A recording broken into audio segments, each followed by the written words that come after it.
अस्सलाम वालेकुम and welcome to game set match. मैं हूं सवेरा पाशा और मेरे साथ मौजूद हैं अदील अजहर। खबरों के सिलसिला शुरू करते हैं और आज की क्या है गर्मा गर्म खबरें, नजर डालते हैं WhatsApp in sports. ICC men's T20 player of the year की नॉमिनेशन सामने आ गई। लिस्ट में मोहम्मद रिजवान का नाम भी मौजूद है, साथ ही साथ बटलर, हसरंगा, मिचेल मार्श का नाम भी शामिल। फिर उसके बाद ICC women's ODI player of the year की नॉमिनेशन की बात करें तो पाकिस्तान की यंगस्टर फातिमा सना का नाम लिस्ट में शामिल, साथ ही साथ टैमी बिमॉन्ड, लिजली ली और हेली मैथ्यूज भी इस लिस्ट का हिस्सा है। पीएसएल फ्रेंचाइजीज और प्लेयर मैनेजमेंट का हुआ इजलास। पीएसएल मैनेजमेंट ने कहा साउथ अफ्रीकन डोमेस्टिक लीग ना होने के बाइस साउथ अफ्रीकन खिलाड़ियों की अवेलेबिलिटी हो सकती है पीएसएल में, और फ्रेंचाइजीज ने यह मुतालबा किया कि प्लेटिनियम कैटेगरी के लिए 6 बड़े खिलाड़ी लेकर आए। अंडर 19 एशिया कप की बात करें तो अंडर 19 एशिया कप के सेमीफाइनल्स कल खेले जाएंगे। पहले सेमीफाइनल में पाकिस्तान का मुकाबला होगा श्रीलंका से और दूसरे सेमीफाइनल में भारत बामुकाबला बांग्लादेश। कायदे-ए-आज़म ट्रॉफी के फाइनल की बात की जाए तो आज कायदे-ए-आज़म ट्रॉफी के फाइनल का आखिरी दिन। फाइनल जीतने के लिए नॉर्दर्न को 384 रन्स दरकार हैं। क्या नॉर्दर्न केपी से टाइटल छीन पाएगा? Because KP shared defending champion है पिछली कायदे-ए-आज़म ट्रॉफी का। फिर एक अच्छी खबर सिंध के क्रिकेटर्स के लिए, और वो अच्छी खबर ये है कि पीसीबी और सिंध गवर्नमेंट ने मिलकर ये फैसला किया है कि सिंध के 17 ग्राउंड्स को बेहतर करेंगे। पीसीबी 5 करोड़ और 70 लाख और सिंध गवर्नमेंट 9 करोड़ और 10 लाख खर्च करेंगे। ये ग्राउंड्स कराची, जामशोरो, हैदराबाद, बदीन, लाड़काना, मीरपुर खास, सांगढ़, शिकारपुर और गड़ी खुदा बख्श में है। सो ये एक अच्छी खबर सिंध क्रिकेटर्स के लिए। और फिर एक मजे की चीज अदील, जिस तरह बीबीएल की मैं बात करती हूँ तो बीबीएल में एक अलग सी एक चीज दिखी। शादाब खान आज सिडनी सिक्सर्स की तरफ से खेले, मगर बिल्कुल ऐसे खेले जैसे उनको दूर रखा गया। उनका ड्रेसिंग रूम अलग था, पार्शियल आइसोलेशन में खेले और मास्क लगा के खेले। देखिए बस इस वक्त तो कोविड की वजह से जो कुछ हो जाए वो इस वक्त कम है। And I don't know, it sounded a bit ridiculous to me honestly कि जी वो सेलिब्रेट भी नहीं कर सकते साथ करके। कहाँ तक आप वायरस से बचेंगे? वायरस आपको पकड़ ही लेगा कहीं ना कहीं आके। लेकिन फिर भी आई थिंक बड़ी अनोखी बात हुई, अनयूजुअल बात हुई है, बिकॉज याद रहे शादाब का जो क्वारंटीन पीरियड है that is still going on. Australians are pretty unforgiving. आपको पता है क्वारंटीन रिस्ट्रिक्शंस के हवाले से, आपको पता है ऑस्ट्रेलियन ओपन होने वाला है। नोवाक जोकोविच क्योंकि वो वैक्सीनेशन पे बिलीव नहीं करते, उन्होंने वैक्सीन नहीं लगवाई, तो उनका खेलना जो है टूर्नामेंट में वो भी डाउटफुल है। ऑस्ट्रेलियंस या अभी तो आगे आगे देखिए होता है क्या इस क्वारंटीन के चक्कर में। But it was a funny incident वैसे टुडे। इट वाज डेफिनेटली, मतलब एक प्लेयर जो कि आइसोलेशन में है बट खेल भी रहा है, सेलिब्रेशन नहीं करोगे, मतलब बिल्कुल ही ना आपने कट ऑफ करके रखा हुआ है। एब्सोल्युटली। जहां हम आईसीसी इस नॉमिनेशंस की बात कर रहे हैं, ओडीआई नॉमिनेशन की बात कर रहे हैं, फातिमा सना की बात कर रहे हैं, एक ब्राइट टैलेंट, एक यंगस्टर हमारी टीम में ऐसी जो कि जिनमें स्पार्क दिखा। बहुत अरसे बाद मैं कहूंगी पाकिस्तानी वुमेन क्रिकेटर में कहीं एक स्पार्क दिखा। मतलब उनको डोमेस्टिक में भी खेलते हुए देखते हैं तो अदील, मैंने तो उनको ये लकब दिया हुआ है that she is mini dynamite and she definitely is. और फातिमा सना इस वक्त हमारे साथ मौजूद हैं और उनसे ज़रूर हम बात करेंगे और जानेंगे कि किस तरह वो फील, ऐसी बातें अच्छा ही फील कर रही होंगी जब आईसीसी नॉमिनेशन लिस्ट में उनका नाम आया। तो फातिमा, सबसे पहले तो अस्सलाम वालेकुम। जी वालेकुम सलाम। Welcome to the show Fatima, और बहुत बहुत मुबारक हो फॉर दिस नॉमिनेशन। आपने अभी हमसे सुना इस नॉमिनेशन के बारे में या पता कर लिया था पहले से? नहीं, मुझे कॉल्स आना शुरू हो गई थी और ये था कि सबसे पहले पीसीबी से ही मुझे पता लगा था, और क्योंकि कॉल आई थी वहां से, लेकिन अभी घर में नहीं पता। घर में नहीं पता? वाह, तो घर वाले कहीं अभी टीवी लाइव तो नहीं लगाए? जल्दी से सारे खानदान के व्हाट्सएप मैसेज में भेज, जल्दी समर टीवी लगाओ, मेरा प्रोग्राम आ रहा है। हाँ जी, मेरी नॉमिनेशन हो गई है।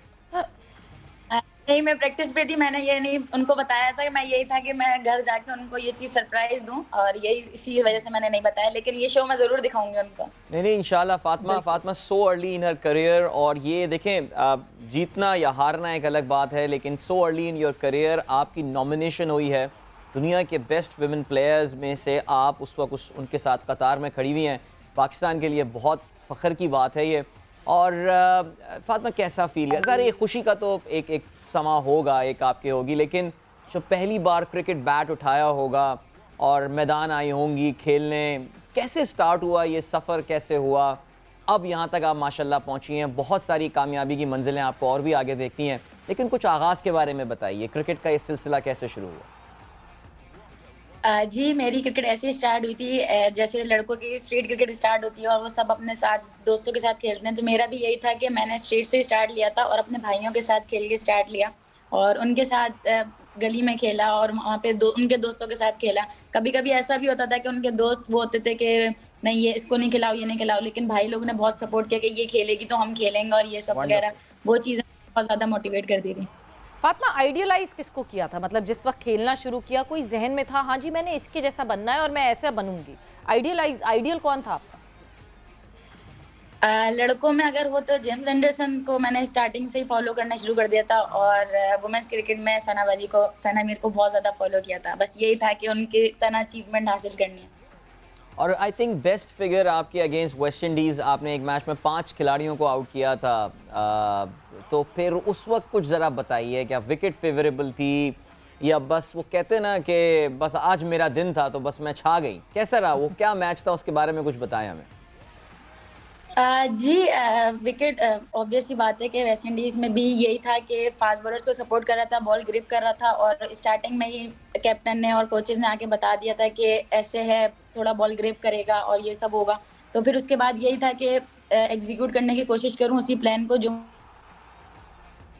अच्छा, तो बस यही था कि हाँ फातिमा, कितनी इस बात से मोटिवेशन मिलती है कि आप सीनियर्स के साथ बॉलिंग कर रही होती हैं? अभी मैंने डोमेस्टिक टूर्नामेंट में भी देखा कि सीनियर्स के साथ बॉलिंग कर रही होती हैं मगर सीनियर्स से बेहतर आपके स्टैट्स बनते जाते हैं, सीनियर्स से बेहतर आपकी बॉलिंग नज़र आती है। कितनी मोटिवेशन मिलती है इससे छोटी सी फातिमा को? जी, बस यही होता है जब भी खेल रही होती हूँ तो डैनी बहुत सपोर्ट कर रही होती है और जिस तरह डैनी सपोर्ट कर रही होती है, डैनी को देख के और सब वही मोटिवेशन लेने की कोशिश करती हूँ और कोशिश करती हूँ कि हमारी जो टीम है उसमें बेहतर दिख सकूँ और वर्ल्ड में भी बेहतर दिख सकूँ। जाते जाते एक सवाल फातिमा, क्या आगे आने वाले 5 साल में, 10 साल में कहाँ फातिमा सना खुद को देखती है? व्हाट इज योर कोर गोल? इंशाल्लाह कोशिश पूरी, अल्लाह ने चाहा तो वुमेन्स में वर्ल्ड नंबर 1 ऑलराउंडर बनने की पूरी कोशिश है इंशाल्लाह। फातिमा, एक बल्कि मैं भी जाते जाते एक आखिरी सवाल ये करूंगा, हमें पता ये चला है कि आपको बाइक चलाने का बहुत शौक है। अब इनको आपको लिटिल डायनामाइट तो इन्होंने सवेरा ने कह दिया, ये बाइक का जरा अपना पैशन का बताइए हमें, कौन सी बाइक चला रही हैं और क्या व्हीली शीली तो नहीं मारती हैं ज्यादा आप?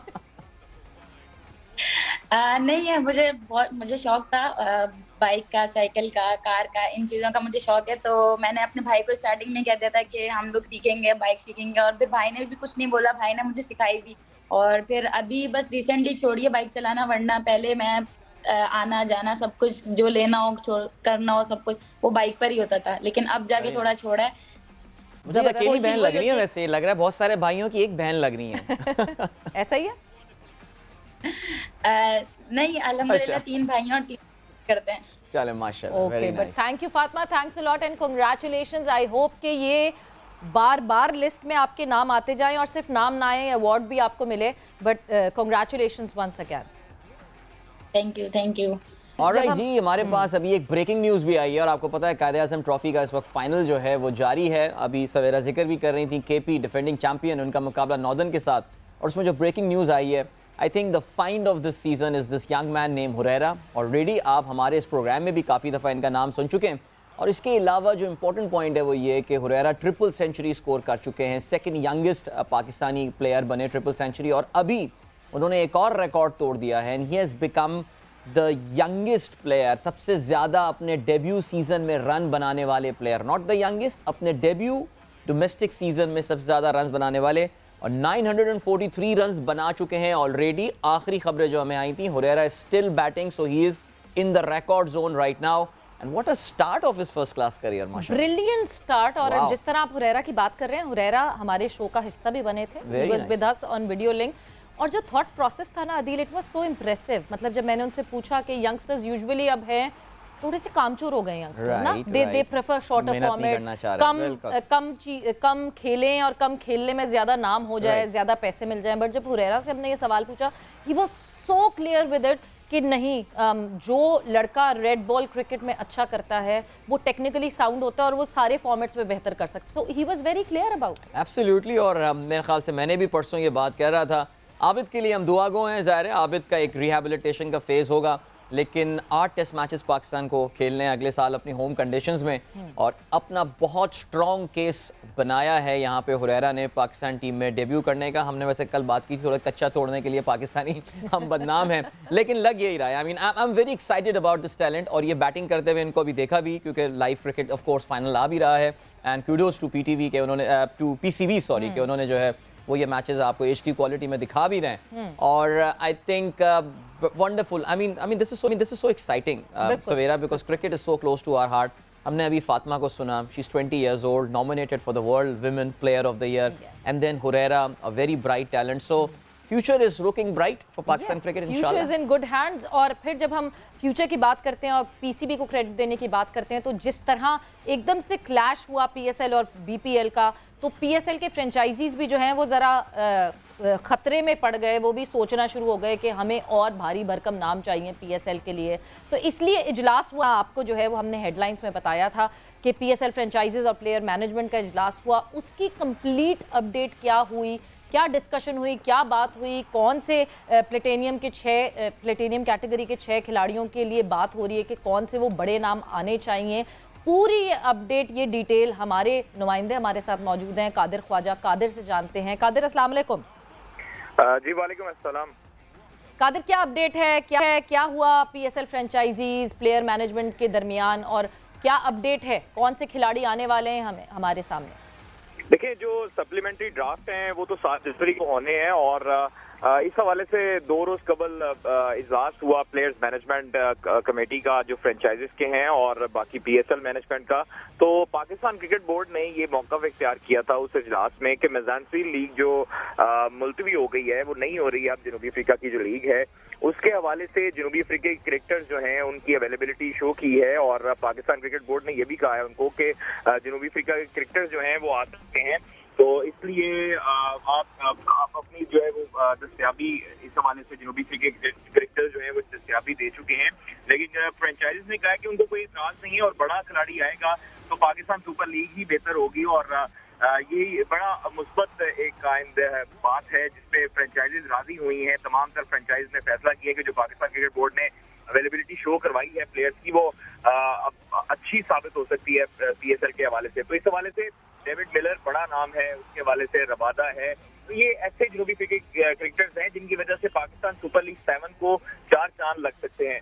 तो उस हवाले से फ्रेंचाइज ने भी कहा है कि उनको कोई एतराज नहीं है और बड़े खिलाड़ी देखना चाहते हैं, लेकिन उन्होंने एक बात ये भी की है कि जो अभी खिलाड़ी आ रहे हैं उनकी वजह से लीग का इमेज बेहतर नहीं जा रहा, जिस पर पाकिस्तान क्रिकेट बोर्ड ने उनको श्योरिटी दी है कि वो बेहतरीन खिलाड़ी लाएंगे। और अभी जो 7 जनवरी को जो ड्राफ्टिंग होनी है उसमें 2 प्लेयर्स रख सकती है इजाफी team.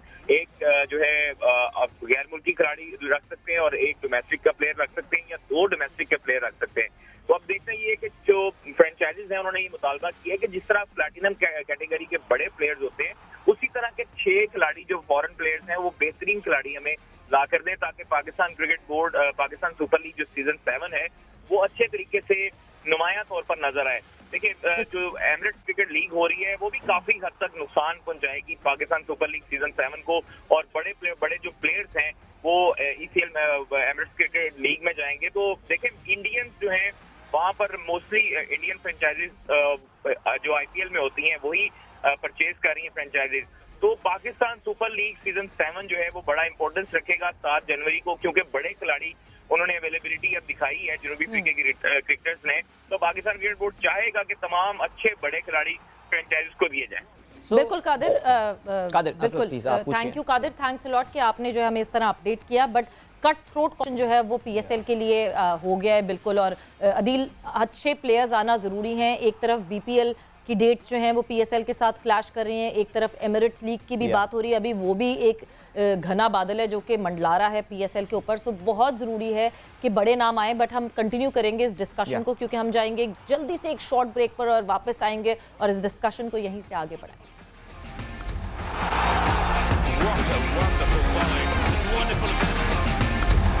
That is literally not majestic.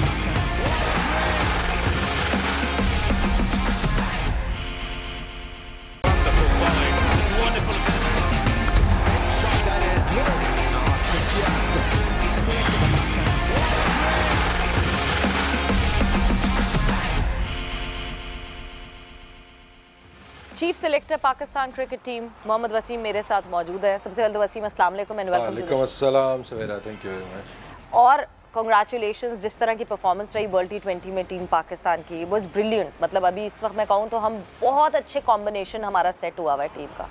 But Wasim, साथ ही साथ मैं देख रही हूँ कायद-ए-आज़म ट्रॉफी देख रही हूँ, डोमेस्टिक परफॉर्मर्स देख रही हूँ, बहुत सारे परफॉर्मर्स भी साथ साथ आ रहे हैं। तो क्या जब पूल ऑफ प्लेयर्स बढ़ जाता है, स्पॉइल्ड फॉर चॉइसेस हो जाते हैं, सिलेक्टर्स के लिए मुश्किलात बढ़ जाती हैं या आसानी हो जाती है? देखिए, इसको कहते हैं ना कि it's a good headache to have, कि आपके पास एक कंपटीशन लेवल आपका बढ़ रहा है। और मेरी पिछले एक साल से, बल्कि जब से नया सिस्टम बना, हमारी कोशिश यही थी कि हम कंपटीशन लेवल या वो उसको ऊपर लेके जाएं। कंपेटिटिव क्रिकेट हो, उसके बाद जो प्लेयर्स हैं उनके अंदर एक कंपटीशन पड़े और हमारे पास बैकअप्स मौजूद हों। और काफ़ी हद तक उसमें हमें कामयाबी भी हुई है और उसके रिजल्ट्स भी आपको कुछ नज़र आ रहे हैं। आगे चल के हमारी कोशिश यही है कि एक दो एरियाज़ जो अभी भी हम सोच रहे हैं कि जिनके ऊपर थोड़ा काम होने वाला है, उनके भी हमारे पास बेहतर बैकअप्स आ जाएँ तो आपको इंशाल्लाह और ज़्यादा बेहतर रिजल्ट्स नज़र आएंगे। बट सो फार अल्लाह का शुक्र है, अल्लाह हैज़ बीन वेरी काइंड कि जिस तरह के रिजल्ट्स आए और जिस तरह की स्पेशल हमारी T20 टीम नज़र आ रही है कि एक सेटल आपको एक ग्रुप नज़र आ रहा है और आगे चल के इसमें आपको मज़ीद बेहतरी नज़र आएगी। अच्छा, T20 की आप बात कर रहे हैं, मैं वर्ल्ड T20 की बात करूं। एक फियास्को शुरू हुआ वर्ल्ड T20 से 1 महीने पहले, बहुत सारी चीज़ें चेंज हुई। सबसे पहले कोचेस का एकदम से पता चला कि नहीं जी, coaches would be not on board any more. Team एक सेलेक्ट की गई, बड़ी क्रिटिसिज्म हुई कुछ सिलेक्शंस पे और उन क्रिटिसिज्म को जस्टिफाई भी किया और करना पड़ा, मगर उसके बाद फिर चेंजेस भी हुई। सबसे पहले तो वो जो चेंज हुआ, क्या वो कैप्टन की डिमांड पर हुआ कि उनको एक डिफरेंट टीम चाहिए थी? बिकॉज एक बहुत क्लियर मैसेज था पीसीबी का कि यंगस्टर्स की तरफ जाना है, अब हम सीनियर्स की तरफ पलट के पीछे नहीं देखेंगे। But eventually we had to come back to seniors. So क्या वो कैप्टन की डिमांड थी चेंज होना, और हुआ क्या वो फियास्को? क्यों ज़रूरत पड़ी चेंज करने की? मैं चाहूँगी फैंस को अंदाज़ा हो कि क्या क्राइटेरिया होता है, किस पे सिलेक्शन होती है, क्या लड़का ऐसे ही सिलेक्ट हो जाता है कोई? हाँ, देखिए, उसमें सबसे पहले तो ये मैं क्लियर कर दूँ कि ना, it's a team game, ground के अंदर भी और बाहर भी इट्स अ टीम गेम, जिसके अंदर कैप्टन है, सिलेक्शन कमेटी है, उसके बाद जो कोचेज़ हमारे हैं वो ऑन बोर्ड होते हैं, तो हम इकट्ठे होकर फैसले लेते हैं। तो कोई इस तरह कह देना जी कि एक बंदे की डिमांड के ऊपर ये चेंजेस हुई या दूसरे की डिमांड पे ये चेंजेस हुई, इस तरह नहीं था। स्क्वाड हमने जो सिलेक्ट किया, अभी पॉलिसी की आपने बात की है, तो मेरा नहीं ख्याल है कि इस तरह की कोई पॉलिसी अनाउंस की गई थी या आपको शायद फील ऐसा हुआ हो कि हम यंगस्टर्स की तरफ जा रहे हैं। क्रिकेट देखें, टीम में हमेशा कोशिश, जो बेस्ट टीम होती है उसमें यही होता है कि एक्सपीरियंस और यंगस्टर्स का एक आपको जब कम्बिनेशन नज़र आता है तो उसके ही आपको बेहतर रिजल्ट्स नज़र आते हैं। तो ये पॉलिसी हमारी कभी भी नहीं रही कि जी हमने एक्सपीरियंस प्लेयर्स, मतलब ठीक है कुछ प्लेयर्स ऐसे होते हैं कि जिनका आप कहते हैं जी कि they had a good run, उसके बाद हमें मूव ऑन आगे करना है, लेकिन फिर टीम की रिक्वायरमेंट को देखते हुए कि उसके अंदर कौन सा प्लेयर कौन से नंबर के ऊपर किस रोल के अंदर चाहिए, तो उसमें चाहे वो यंगस्टर फिट होता है या वो एक्सपीरियंस प्लेयर फिट होता है, तो जो भी टीम की रिक्वायरमेंट थी वो देखते हुए हमने उस तरह के फ़ैसले किए थे। बाकी जहाँ तक चेंजेस की बात है, देखें हमारे पास टाइम था जब हमने स्क्वाड अनाउंस किया था, उसके बाद हमारी एक सीरीज़ थी इंग्लैंड वाली, फिर न्यूजीलैंड वाली, अनफॉर्चुनेटली वो मिस आउट हो गई, वो हुई नहीं। उसके बाद हमारे पास एक ही अपॉर्चुनिटी थी नेशनल T20 का, तो उसमें जो थोड़ी बहुत ही कमीज़ रह गई थी, हमने कहा हम इसके अंदर देखेंगे और नेशनल T20 कप में कुछ चीज़ें हमने देखी कि जिसमें भी इम्प्रूवमेंट की ज़रूरत है, तो वो हमने फिर करंट फॉर्म उसके अंदर देखी, परफॉर्मेंसेस देखी और उसके बाद फिर जो वहाँ की कंडीशंस के लिहाज से हमने देखा कि ये हमें बेहतर चीज़ें प्रोवाइड कर सकता है अगर हम थोड़ा सा कम्बिनेशन चेंज करते हैं। तो उसमें कोई मेजर इतनी ज़्यादा चेंजेस नहीं आई थी, लेकिन जो टीम की रिक्वायरमेंट थी उस पर हम सब मुत्तफ़िक हुए, उस पर चेंजेस किए और उसके आपके रिजल्ट्स भी नज़र आए हैं। तो वो जो नेशनल T20 कप की परफॉर्मेंस थी उसके अंदर हमने काफ़ी चीज़ें वो देखी थी कि अभी फ़िलहाल, मतलब ये नहीं था कि वो लड़के जो नहीं टीम में आ सके उसके बाद या ड्रॉप हुए हैं तो वो कोई अच्छे नहीं थे, लेकिन उस टाइम के ऊपर टीम की रिक्वायरमेंट क्या थी, उनकी करंट फॉर्म क्या थी, उसको देखते हुए हमने वो फैसले किए और दे पेड ऑफ। क्योंकि लोग शायद इसको सोच रहे हैं जी कि पता नहीं क्यों चेंजेस कर दी, या पहली टीम गलत थी या बाद में गलत थी। तो अगर आप बाकी मीडिया फॉलो करें, तो पहले टीम गलत थी या बाद में गलत थी? फिर मैं भी यही सवाल आपसे पूछूंगी। देखिए, पहली भी टीम हमारी थी, दूसरी टीम भी हमारी थी, ठीक है ना। अब इसमें ये तो नहीं ना जी पहली टीम तो हमने बना दी, दूसरी हमने जाके किसी और मुल्क से बनवा के ले आए हैं।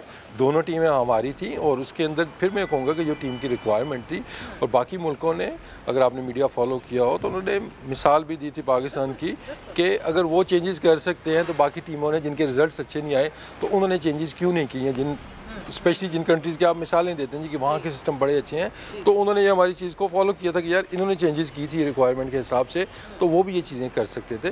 तो उसके ऊपर मतलब कोई ऐसा वो बड़ी चीज़ नहीं थी कि एक हमारे पास अपॉर्चुनिटी थी, एक विंडो थी, या तो हो ना कि हमने बिल्कुल आउट ऑफ द वे जाके कुछ किया हो। तो ऑब्वियसली पहली भी कोशिश हमारी यही थी कि बेस्ट टीम हो, और उसके बाद जो सेकंड टीम हमने चूज़ की उसमें 2 चेंजेस किए हमने, वो जो चेंजेस थी दे पेड ऑफ। अच्छा, हम जब बात कर रहे हैं सीनियर्स की, हमने बात की शोएब मलिक, मोहम्मद हफीज़, ये वो 2 सीनियर्स थे जो कि हफीज़ तो खैर पहले भी थे, शोएब मलिक की वापसी हुई थी वर्ल्ड T20 में, बट अब क्या पॉलिसी है इन दोनों सीनियर्स को लेकर? क्या ये पिक एंड चूज़ करेंगे कि इनको कौन सी सीरीज़ खेलनी है और कौन सी नहीं खेलनी, या सिलेक्टर्स पिक एंड चूज़ करेंगे कि इनको कौन सी सीरीज़ खिलवानी है कि नहीं खिलवानी है? बिकॉज अभी रिटायरमेंट का प्लान नहीं है इनका। देखिए, पिक एंड चूज़ तो सिलेक्शन कमेटी ने ही करना है, टीम मैनेजमेंट के साथ मिलकर हमने करना है। तो प्लेयर्स आप चूज़ नहीं कर सकता कि मैंने ये सीरीज़ खेलनी है, ये वाली नहीं खेलनी है, तो इस तरह का नहीं है। वही फिर मैं कहूँगा कि जो आगे हमारे प्लान्स हैं नेक्स्ट वर्ल्ड कप को देखते हुए, उसके अंदर जो फिट इन होता है, जिसकी टीम के अंदर ज़रूरत है, तो उसको कंसीडर किया जाएगा, और जिसकी ज़रूरत नहीं है उनसे बात भी की जाएगी। तो अभी इसके ऊपर ये कह देना जी कि वो होंगे या नहीं होंगे, इस पर मैं कमेंट अभी नहीं करूँगा, क्योंकि अभी हमारा एक फेज़ चल रहा है। अभी बांग्लादेश सीरीज़ में आपने देखा है कुछ नए लड़कियों को मतलब चांसेस मिले हैं, वो अपनी वर्थ उन्होंने शो की है अपनी, तो आगे चल के इसके ऊपर देखेंगे, तो इस पर डिसाइड करेंगे। अगला वर्ल्ड कप हमारी नज़रों में है कि ऑस्ट्रेलिया के अंदर है, वहाँ की रिक्वायरमेंट, वहाँ की कंडीशंस, तो इन चीज़ों पे हमारी नज़र है, तो आगे चल पे इस पर फैसला होगा। बांग्लादेश की अभी आपने बात की, वेस्ट इंडीज़ आई, पाकिस्तान वेस्ट इंडीज़ ने खेला, बहुत ज़्यादा शोर मचता है एक बात पे, बेंच स्ट्रेंथ क्यों नहीं ट्राई होती? बेंच स्ट्रेंथ, क्या हम डरते हैं हारने से? क्यों हम क्या डरते हैं हारने से? बेंच स्ट्रेंथ क्यों नहीं ट्राई करते? ऐसा क्यों नहीं था कि जब बांग्लादेश टूर करने के लिए टीम पाकिस्तान जा रही थी, तो जो लड़के वर्ल्ड T20 में सीनियर्स थे हमारे, वो रेस्ट कर लेते, और हमारे बाकी लड़के जो लाइन में खड़े हैं वो, बिकॉज हमें पता है कि हम किन किन टीम से बेहतर हैं कंपेटिटिवनेस में, but even then we don't give a chance to ourselves and to the youngsters. देखिए, उसमें एक चीज़ कि अब ये कह दीजिए कि बेंच स्ट्रेंथ को ट्राई आउट नहीं किया गया, ये भी गलत होगा कि आपको बांग्लादेश सीरीज़ के अंदर भी, इवन वेस्ट इंडीज़ की सीरीज़ भी, वो लड़के खेलते हुए नज़र आए जो कि वर्ल्ड कप में बेंच के ऊपर बैठे हुए थे, चाहे वो हैदर अली थे, चाहे वो खुशदिल शाह थे, इनको चांसेस मिले हैं। अब उसमें बाकी सीनियर्स की अगर आप बात करते हैं कि पूरी टीम ही आप बदल के रख दें, वो भी एक डिफरेंट सोच है, मतलब उस पर फिर ये आ जाती है कि चीज़ कि देखिए, अभी आपने इंट्रो में ख़ुद कहा, और जो आजकल एक पाकिस्तान टीम के बारे में एक बात चल रही है, अच्छी चीज़ें जो चल रही हैं, बड़ा अच्छा हमारा कम्बिनेशन बना हुआ है, ठीक है, winning is important. On the same time अब ये है कि चांसेस हम दे रहे हैं नए लड़कों को, आपको प्लेइंग 11 के अंदर भी नज़र आ रहे हैं वो लड़के खेलते हुए, और आगे चल के आपको मज़ीद नज़र आएंगे, उनको मज़ीद मौके मिलेंगे। तो कोशिश हमारी ये है, क्योंकि नेक्स्ट वर्ल्ड कप जो हमारा है वो बहुत ज़्यादा दूर नहीं है, तो उसमें भी उतना ज़्यादा लंबा अरसा नहीं रह गया है, तो एक जो हमारा एक स्क्वाड बना हुआ है, एक कम्बिनेशन बना हुआ है, हमारी कोशिश है कि उसके अंदर रहते हुए ही जो लड़के हमारी बेंच स्ट्रेंथ पे बैठे हुए हैं उनको मौके मिले, कुछ को मिल चुके हैं, कुछ को कम भी मिले, आगे चल के उनको ज़्यादा चांसेस भी मिलेंगे, लेकिन कोशिश हमारी यही है कि जो हमारा सेटल एक स्क्वाड है अगले वर्ल्ड कप तक हम इसके साथ ही जाए। अच्छा, कैप्टन को सजेशन मुझे लगता है पूरी टीम मैनेजमेंट भी देती होगी, आपका भी इनपुट होता होगा कैप्टन को सजेशन देने में।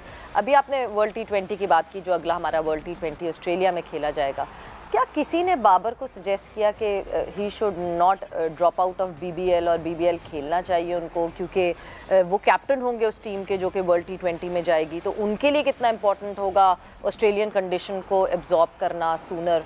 तो क्या किसी कोई होता है, कोई गाइड करता है इस तरह कैप्टन्स को, प्लेयर्स को, कि क्या डिसीजंस लें? देखिए, इनिशली जब ये बात चली थी, जहाँ तक मुझे याद पड़ता है कि इनिशियली इनको ऑफर्स हुई थी, काफ़ी प्लेयर्स को हुई थी, लेकिन वेस्ट इंडीज़ सीरीज़ आ गई थी उसके दौरान में, तो ऑब्वियसली फिर वो जो कॉन्ट्रैक्ट्स वगैरह उनके होते हैं, जो भी उनकी रिक्वायरमेंट्स हैं। अभी रिसेंटली बाबर ने मना किया, जब हाफ ऑफ द BBL रह गया था, तो ही सेड कि नहीं, मैं फैमिली के साथ मैंने टाइम नहीं गुजारा है बहुत अरसे से, तो I want to spend that. देखिए, उसमें काफ़ी चीज़ें आपने और भी देखनी होती हैं कि स्पेशली जो सबसे बढ़ के एक चीज़ एट द मोमेंट है, especially guys like Babar, Rizwan, Shaheen, इनका वर्कलोड है, कि वो चीज़ आपको उस तरह नुमाया नज़र नहीं आती है। तो बैक एंड पे अगर हम वो देखते हैं कि जो टीम मैनेजमेंट है, हमारे फिजियोज़ हैं, डॉक्टर्स हैं, कोचेज़ हैं, उनकी उस चीज़ों के ऊपर गहरी नज़र है। ये लड़के सारे फॉर्मेट्स खेलते हुए नज़र आ रहे हैं, तो वो भी थोड़ा सा फैक्टर होगा उसके अंदर, उनके डिसीजंस के अंदर। आइडियली आई डू एग्री कि हमारे बैट्समैन अगर ऑस्ट्रेलिया के अंदर जाते तो उनको भी अच्छा एक्सपीरियंस हो जाता, अच्छी तैयारी उनकी हो जाती। लेकिन वो वेस्ट इंडीज़ सीरीज़ थी तो ऑब्वियसली जब आपकी नेशनल ड्यूटी है तो वो पहले थी, तो वेस्ट इंडीज़ की वजह से फिर उनके कॉन्ट्रैक्ट्स उस तरह शुरू में नहीं हो सके हैं।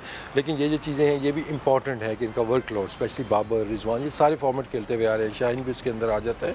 लेकिन आई एम स्टिल हैप्पी कि बाकी हमारे लड़के बॉलर्स भी गए हैं, अभी एक दो बैट्समैन भी हमारे जा रहे हैं उसमें पार्टिसिपेट करते हैं। तो आई होप कि उनको अच्छा वहाँ पर एक्सपीरियंस होगा और हेल्प करेगा उनको जाके आगे फ्यूचर में वर्ल्ड कप के लिए। अच्छा, कोई स्पेशल प्लानिंग की है 2022 के हवाले से? बिकॉज मैं FTP देखती हूँ तो बड़ा भरा हुआ FTP है पाकिस्तान का। ऑस्ट्रेलिया भी पाकिस्तान टूर करेगी, न्यूजीलैंड भी, इंग्लैंड भी। सो कोई पर्टिकुलर कोई स्ट्रैटेजी अभी से जहन में है आपके कि जिस बेसिस पे सिलेक्शन हो, किस तरह rotation policy? Because rotation policy का बहुत फुकदान दिखता है हमें, रोटेशन पॉलिसी नहीं दिखती स्ट्रांगली, रेस्ट और ड्रॉप में डिफरेंस नहीं दिखता, वो कभी क्लैरिटी नहीं आती है लड़का ड्रॉप हुआ है या इसको रेस्ट कराया गया। सो कुछ प्लानिंग की उस हवाले से आपने? देखिए स्केड्यूल तो बिजी है हमारा, पिछले साल भी काफ़ी बिजी रहा है और इस साल भी है। लेकिन देखिए बात फिर वही है कि T20 का, जैसे मैंने पहले भी कहा, हमारी एक सेटल आपको टीम एक नज़र आ रही है, तो उसके ज़्यादा छेड़छाड़ उससे आपको नज़र नहीं आएगी। बाकी दो जो फॉर्मेट हैं हमारे, वनडे के हैं, टेस्ट मैचेस के हैं, उनके अंदर डेफिनेटली जो हमारी रैंकिंग है वो भी आपको वो चीज़ें रिफ्लेक्ट करती हैं उसकी कि कुछ चीज़ों की कमी है। तो हमारा फोकस उन चीज़ों के ऊपर है कि आगे जो आने वाली सीरीज़ है 50 ओवर्स की, उसके बाद जो हमारे टेस्ट क्रिकेट है उसमें जो चीज़ों का फुकदान है तो वो आगे चल के हमने इम्प्रूव करनी है। तो होपफुली अभी डोमेस्टिक सीज़न हमारा ख़त्म होने वाला है, उसके बाद PSL आ जाएगी, फिर पाकिस्तान कप हमारा रहता है, तो इसकी जो परफॉर्मेंसेज हैं डेफिनेटली इनको भी वेटेज दी जाएगी और इसमें जो परफॉर्मर्स हैं कोशिश होगी कि जहाँ पे टीम की जगह बनती है इन लोगों को भी मौके दिए जाएंगे। लेकिन ओवरऑल देखते हैं तो अच्छे साइंस हैं पाकिस्तान क्रिकेट के लिए कि नॉट ओनली कि हमारी नेशनल टीम की परफॉर्मेंस अगर आप पिछले साल की देखते हैं तो ज़बरदस्त रही है, उसके अलावा डोमेस्टिक के अंदर भी आपको अच्छे परफॉर्मेंस नज़र आ रहे हैं, यंगस्टर्स अच्छे नज़र आ रहे हैं, बॉलिंग में आपको अच्छी परफॉर्मेंसेस नज़र आ रही हैं। एक दो एरियाज़ कंसर्न के हैं, उम्मीद है कि वो भी आगे चल के उनके ऊपर भी हमें लड़के और ऑप्शंस हमें मिल जाएंगे। सिलेक्शन में किसकी ज़्यादा से होती है, कोच की या कैप्टन की? किसकी ज़्यादा से को वेटेज दिया जाता है, कैप्टन की या कोच की? क्योंकि रिसेंटली अभी बाबर ने वर्ल्ड T20 के बाद कहा कि मेरी टीम क्योंकि मैदान में उतरी थी इसलिए लड़ी। देखिए उसमें जहाँ तक ओवरऑल स्क्वाड की सिलेक्शन का ताल्लुक है तो ऑब्वियसली में उनसे होती है मेरी डिस्कशन, कैप्टन से भी होती है, कोचेस जो पहले थे उनसे भी होती रही है। प्लेइंग 11 ऑब्वियसली कोचेस और कैप्टन मिलके बनाते हैं और उसमें अगर आप देखते हैं तो दोनों का इनपुट होता है। Captain obviously end of the day captain ने टीम खिलानी होती है। डोंट फॉरगेट कि बाबर उतने ज़्यादा एक्सपीरियंस कैप्टन नहीं थे, लेकिन आहिस्ता आहिस्ता जो आप चेंजेस की बात कर रहे हैं, जो इम्प्रूवमेंट आपको नज़र आ रही है, obviously is gaining the experience. उसके बाद उसको आइडियली यही होता है कि आपका captain he should have the full authority कि उसने टीम अपनी मर्ज़ी से खिलानी है और उसको पता है कि टीम को कैसे अंदर खिलाना है। लेकिन अभी सकलैन के साथ उनका ज़बरदस्त एक कॉम्बिनेशन बना हुआ था, क्योंकि प्लेइंग 11 में तो मेरी इतनी ज़्यादा इन्वॉल्वमेंट मेरी नहीं होती है, लेकिन आपको चीज़ें नज़र आ जाती हैं कि उनकी काफ़ी ज़्यादा एक अंडरस्टैंडिंग नज़र आ रही थी और हमेशा उन दोनों ने सेम पेज पे होकर टीमें उतारी थी। तो उसमें सेंस में शायद उन्होंने ये स्टेटमेंट दी होगी। लेकिन ओवरऑल अगर हम देखते हैं तो जितने भी डिसीजन हमारे पास में भी हुए हैं या अभी भी हो रहे हैं तो मोस्टली हम सारे ऑन बोर्ड होते हैं, चाहे वो हमारी सिलेक्शन कमेटी है, चाहे वो कोच है, उसके साथ साथ कैप्टन है, which is a very good sign. Veto किसकी होती है? वीटो भी तो एक होता है ना कि नहीं जी एक ने कह दिया नहीं जी बस यही होना है, वो किसकी होती है? नहीं देखिए प्लेइंग 11 में मैंने कहा मेरी इन्वॉल्वमेंट नहीं है, लेकिन जहाँ तक स्क्वाड की सिलेक्शन का सवाल है तो ऑब्वियसली फाइनल अथॉरिटी मेरे पास है कि टीम मैंने सेलेक्ट करनी है, उनसे मैं डिस्कशन मेरी होती है, मैं उनकी भी सुनता हूँ, मैं कोच की भी सुनता हूँ और जहाँ जिसका पॉइंट राइट होता है उसको वो चीज़ मिलती है। लेकिन end of the day team की जो सिलेक्शन है वो सिलेक्शन कमेटी ने करनी होती है। Your take on under 19 PSL? क्या यंगस्टर्स को अभी से छोटे शॉर्टर फॉर्मेट की आदत दिला देनी चाहिए, पैसों की लत लगा देनी चाहिए, या अभी उनको सिर्फ जो है वो 4 डे क्रिकेट पे फोकस हो या चले 3 डे करवा दें? बट यंगस्टर्स को देखिए आगे चल के तो सवेरा ये होना ही होना और बाकी मुल्कों में भी आपको ये चीज़ नज़र आएगी। एंड जहाँ तक मेरी इन्फॉर्मेशन है कि मे भी आगे चल के ICC भी अंडर 19 के वर्ल्ड कप की तरफ भी शायद सोचना उन्होंने शुरू किया है, तो ये आपको हर मुल्क के अंदर वो चीज़ें नज़र आएंगी। लेकिन यू लाइक इट और नॉट लाइक इट, लेकिन T20 एक ब्रांड ऐसा बन चुका है कि आगे चल के इसको और बड़ा ब्रांड बनना है जाके, तो यंगस्टर ने तो उस तरफ आना ही आना है। तो वाई नॉट उनको फिर प्रॉपर तरीके से आप एक PSL के अंदर भी जैसे, क्योंकि देखिए PSL में जो सबसे ज़्यादा फ़ायदा ठीक है आपको और प्लेयर्स का भी हुआ था, लेकिन जो हमारे इमर्जिंग प्लेयर्स हैं उसमें से काफ़ी निखर के आए थे। ठीक है, हमारे सिस्टम के सारे प्लेयर्स थे, चाहे वो शादाब थे या और भी कई मिसालें ऐसी थी, शाहीन थे, ये सारे सिस्टम के हमारे प्लेयर्स थे। लेकिन जब PSL के अंदर गए तो इनको थोड़ा और निखार आ गया, इनके अंदर एक्सपोजर इनको और ज़्यादा मिल गया। तो आगे चल के क्योंकि अभी वो रिस्ट्रिक्शन है, एक आध आपका प्लेयर खेल सकता है इमर्जिंग वाला, तो जब अंडर 19 के इस तरह के प्लेयर्स खेलेंगे तो आई थिंक कि अच्छा है, उनकी ग्रूमिंग और अच्छी हो जाएगी। और ये कोई छोटी चीज़ नहीं होनी है। जो मुझे नज़र आ रहा है कि जब वो भी खेल रहे होंगे ना तो आपको पैक स्टेडियम नज़र आएंगे, बड़े बड़े उसकी कवरेज नज़र आएगी आपको, तो अच्छा एक्सपीरियंस उनके लिए होगा कि वो जो होता है ना कि एक प्रेशर हैंडलिंग जो उनकी है वो बेहतर हो जाएगी इसी एज से। तो आई थिंक आगे चल के इसका अच्छा फ्यूचर मुझे नज़र आ रहा है। ठीक है वसीम, आपका बहुत बहुत शुक्रिया आपके टाइम का and thank you for being. Thank you sir, thank you. बिल्कुल जी, चीफ सिलेक्टर मोहम्मद वसीम हमारे साथ मौजूद थे और हमने ये डिस्कशन उनके साथ की। बट अदील, बहुत सारी जगहों पे जिस तरह इफ़ आई टॉक अबाउट, इनसे भी बात हुई थी, हमें कट शॉर्ट थोड़ी सी चीज़ें करनी पड़ी, पिचेस के हवाले से बात हुई। He was pretty satisfied with the pitches. उनका मानना था कि नहीं जी, पिचेस जो हैं वो कोई ऐसे इतना बड़ा मसला, इतना बड़ा मुअम्मा नहीं है जितना बड़ा मसला हुआ है। नहीं देखिए, मैं अगर वसीम की उन्होंने ये बात बोली है ना, I totally trust that he would have said that.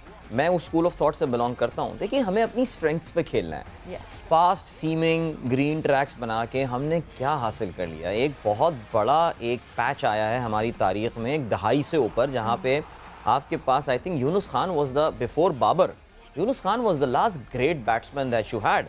और यूनुस भी जो प्रोडक्ट थे वो अर्ली लेट 90s और अर्ली 2000 की विकेटों की प्रोडक्ट थे। उसके बाद वो पता नहीं, अब मैं नाम क्या लूँ किसका, सब जो क्रिकेट को फॉलो करते हैं पाकिस्तानी क्रिकेट, उनको पता है कि किसकी स्ट्रैटेजी थी। सीमिंग ट्रैक्स बनाएंगे, हमारे खिलाड़ी ऑस्ट्रेलिया जाते हैं तो परफॉर्म नहीं करते। यार इंग्लैंड ने अपने सीमिंग ट्रैक्स करके कौन सा परफॉर्म कर लिया वहाँ पे जाके? आप देखिए वहाँ पे जिस बुरी तरीके से इंग्लैंड हार रहा है, क्या लग रहा है कि वहाँ पे भी सीमिंग ट्रैक्स पे वो खेलने वाली टीमें होंगी? सो हमें अपनी स्ट्रेंथ्स पे खेलना है। पाकिस्तान की स्ट्रेंथ हमेशा से ये हमारी बैटिंग ट्रैक्स रहे हैं, यहीं से हम स्पिन हासिल करते हैं, यहीं से मेहनत करके हमारे खिलाड़ियों ने रिवर्स स्विंग का आर्ट सीखा है कि भाई मुझे विकेट से अगर ऑफ द पिच मुझे हेल्प नहीं मिल रही है तो मुझे कुछ ना कुछ इनोवेट करना पड़ेगा, और इनोवेट करने में हम कामयाब हुए थे। अभी बहुत ये बाज़गश्त सुनाई दी जा रही है कि जी विकेटों का मिजाज चेंज करेंगे, स्पोर्टिंग ट्रैक्स बनाकर लेकर आएंगे, ये करेंगे वो करेंगे। मुझे लगता है कि this could be the start of another very lean patch.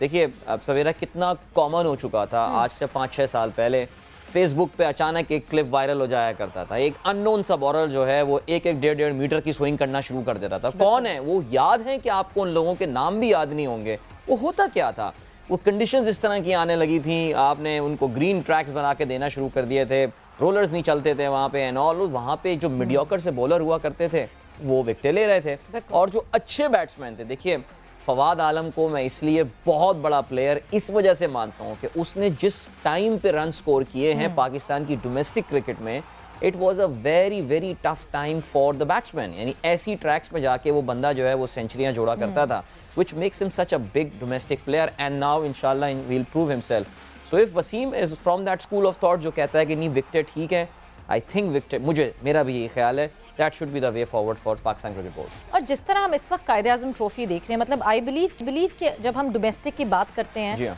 लड़कों को लंबी बारी खेलने का मौका मिलना चाहिए। वंस आप खड़े रहेंगे विकेट पे, आप रन्स बनाएंगे, आपका लेवल ऑफ कॉन्फिडेंस बढ़ता है, आपके अंदर वो टेम्परामेंट आता है, आपके अंदर वो पेशेंस आते हैं जो आपको फिर बाहर जाके रिक्वायर्ड होते हैं। हमारे यहाँ अभी लगता ही यही है ना, हम ऑस्ट्रेलिया भी जाते हैं तो हम देखते हैं कि जल्दी में होते हैं, बिल्कुल अजीब एक खड़े विकेट पे खड़े होने का एक जो है वो टेम्परामेंट ही नहीं रह जाता। वो टेम्परामेंट बढ़ रहा है ये खेल के। नहीं वो आपको नजर आ रहा है। हाँ। आपको वो नजर आ रहा है। हुरैरा जैसा प्लेयर, आज अभी हमने बात की उसके हवाले से, उसने डेब्यू सीजन में अपना रिकॉर्ड बनाया है, ट्रिपल सेंचुरी स्कोर कर दी at this young age. I think these are the benefits जो आज से 3 या 4 साल पहले डिसीजन लिया गया था।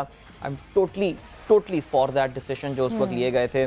मुझे अंदाज़ा है कि काफ़ी एक कॉन्ट्रोवर्शियल डिस्कशन है, डिपार्टमेंटल क्रिकेट ख़त्म करके रीजनल क्रिकेट लेकर आना, विकेटों के मिजाज को चेंज करना।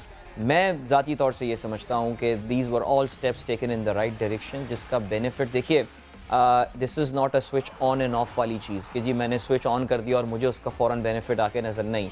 गिव दिस मॉडल 3 और 4 ईयर्स, उसके बाद आपको जाके उसके बेनिफिट्स आके नज़र आना शुरू होंगे। And I think we are already seeing that. जो बेंच स्ट्रेंथ की आप बात वसीम के साथ भी कर रही थी, आपको इस तरह के प्लेयर्स नज़र आ रहे हैं जो कि डोमेस्टिक में पिछले 3-4 साल से बहुत अच्छे रन स्कोर। एंड मैं तो बल्कि समझता हूँ कि पाकिस्तान की टेस्ट इस वक्त बड़ी जरखेज़ बैटिंग हो चुकी है। Kamran Ghulam is all set to play big knocks for Pakistan, and then Huraira, I think, Adil जाते जाते एक वन लाइनर आपकी तरफ से, क्या आपको Babar Azam T20 world cup T20 से एक डिफरेंट कैप्टन दिखना शुरू हुए, यानी मिसबा और वकार के जाने के बाद आपको बाबर आजम कॉन्फिडेंट दिखे? नहीं, एब्सोल्युटली मेरे ख्याल से आई think the entire Pakistani setup looks different, चाहे वो कोचिंग हो, पाकिस्तान की बॉडी लैंग्वेज हो, पीसीबी ने I think we have to cut short बिल्कुल जी, वक्त यहाँ पे बिल्कुल खत्म हो गया है, मगर ये डिस्कशन बहुत लंबी है और दूर तक जाएगी, यानी डिस्कशन इस पे और होती रहेगी आने वाले दिनों में। But thanks a lot, thank you दिल, आपका बहुत बहुत शुक्रिया। आप लोग सबका बहुत बहुत शुक्रिया, आप लोगों ने करना कि आप लोगों ने रखना है अपना ख्याल, हमें फीडबैक और कमेंट्स देते रहिएगा हमारे ट्विटर हैंडल पे, फेसबुक पे, जहां आपको दिखे game set match. So with this Savera Pasha signing off, bye bye, take care, Allah.